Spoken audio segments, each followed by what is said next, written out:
So, you know how some people steal food from the fridge? Or they're serial charger thieves? And then there are those who just steal your peace of mind. Well, my sister-in-law, bless her heart, she's in a league of her own. She steals clothes, not just any clothes, my clothes. Let me set the scene for you. It was last weekend. I had a brunch date planned, one of those bougie ones where you actually have to put in some effort. I had my whole outfit planned out in my head. The makeup was looking flawless. I mean, the eyeliner wings were so sharp they could cut glass. Everything was perfect. I go to my closet to grab my absolute favorite go-to, never fails me black satin shirt ... And it's gone, vanished, poof, into thin air. At first, I'm just confused. I start tearing my closet apart. I look under the bed, in the laundry hamper, even in drawers where it has no business being. Nothing. It's like a fashion-related alien abduction. My perfect shirt is just gone. I'm starting to get a little frantic, you know? This shirt ties the whole look together. Without it, I'm just a pair of jeans and some hope. So, I'm sitting there, defeated, scrolling through my phone while I reconsider my life choices. And that's when I open Instagram. The first thing that pops up on my feed? A picture of my sister-in-law. She's at some trendy cafe, smiling, posing, looking all chic. And what is she wearing? My black satin shirt. I blinked. I zoomed in. There's no mistaking it. It's mine. And the caption was the real kicker. It said, "Love this new top," with a little sparkle emoji. New. Where did you get it? The bank of my closet. How did this happen? My blood pressure just skyrockets. I immediately text her a screenshot of her post with a very simple, very direct, "Is that my shirt?" A few minutes later, she replies, and her response? "Oh, I thought you weren't wearing it anymore." The sheer, unmitigated audacity. Thought I wasn't wearing it. Did she conduct a formal investigation? Did she check its social calendar? It's my favorite shirt. Of course I'm still wearing it. That was it. That was the moment I decided that diplomacy was off the table. It was time for petty revenge, sweet, slightly unhinged revenge. And I knew exactly how I was going to do it. A couple of days later, the perfect opportunity presents itself.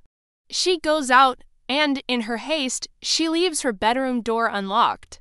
This was my moment. I tiptoed into her room like a spy on a mission. And there, on a set of mannequin heads, was her prized possession, her collection of wigs. She loves these wigs more than she loves most people. They're her babies. I scanned the collection, looking for the perfect one. Not just any wig, it had to be dramatic, and then I saw it. A long, jet black, ridiculously voluminous wig with big, bouncy curls. It looked like something a villain from a dramatic telenovela would wear right before revealing she's the long-lost evil twin. It was perfect. I put it on. I looked in the mirror and almost scared myself. The hair was so big, it had its own zip code. I looked like I was about to storm into a boardroom and declare a hostile takeover. This was the one, my mission, Operation Public Humiliation. I decided to wear it to the grocery store, just a casual trip for some milk and eggs, while looking like I just stepped off a dramatic soap opera set. As soon as I walked in, the effect was immediate. People stared, heads turned, conversations paused. Children pointed and whispered to their parents. I swear, I heard one little kid ask his mom, "Mommer, why is that lady's hair so angry?" It was magnificent. I just glided through the aisles, grabbing my groceries with an air of unearned confidence, flipping my giant hair over my shoulder every now and then for added effect. And then, as if the universe itself was co-writing the script, it happened. I turned the corner into the cereal aisle, and who do I see? My sister-in-law. And her new boyfriend. They're just standing there, trying to decide between Cheerios and Frosted Flakes, completely oblivious. I took a deep breath, straightened my massive hair, and walked toward them.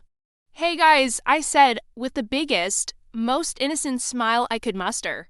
Her boyfriend, trying to be polite, looks at me, a little confused, and goes, "Oh, hey, wow, nice new hair." He has no idea, but she does. Her jaw just drops. Her eyes go wide, and she gasps, pointing a trembling finger at my head. That's my wig. I just looked at her, feigning surprise. I tilted my head, making the giant curls bounce, and I delivered my line. "Oh, this old thing," I said, patting the wig.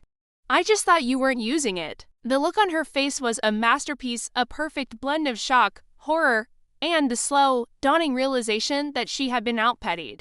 Her boyfriend just stood there, looking back and forth between us like he was at a very confusing tennis match. Needless to say, the fallout was immediate.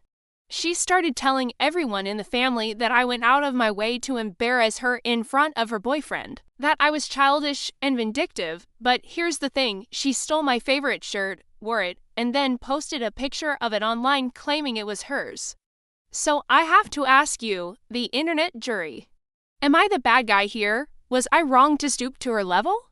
Or was this the exact kind of petty, proportional revenge the universe needed to restore balance? Let me know what you think in the comments. And for the final update you've all been waiting for. A few days after the great wig sighting of the grocery store, I came home to find a neatly folded pile of clothes on my bed. Not just the black satin shirt, but a few other tops and a sweater I hadn't even realized were missing. They were all clean, ironed, even. On top of the pile was a little note. "I'm sorry." The apology was short, but the message was clear. The wig, well, let us just say I got a text from her later that night with a picture of her dog. And the dog was wearing the telenovela villain wig at the dinner table. I think I'll take that as a truce for now. So, what's the craziest thing a sibling or a relative has ever borrowed from you? Tell me your stories below. Thanks for watching, and don't forget to like and subscribe for more.